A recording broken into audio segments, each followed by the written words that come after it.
Hey guys, welcome back to the channel. This is how to fix not registered on network on Android.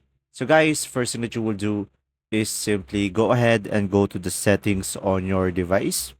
And from here guys, just simply go ahead and go to the connections. And guys, make sure that your airplane mode is not turned on. So if it's turned on, make sure it is turned off.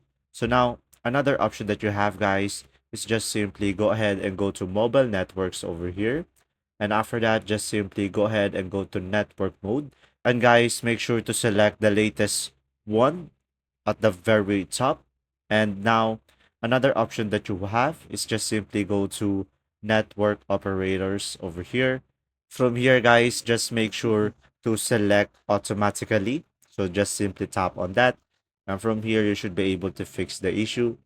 But now if it still doesn't, just simply go back to the settings and now just simply go to the general management over here. And after that, just simply tap on reset. And from here, just simply tap on reset network settings. And after that, just simply go for reset settings over here. And from there, you should be able to fix the issue. And that's simply about it. If this video was helpful, please like and subscribe. And thanks for watching. See ya.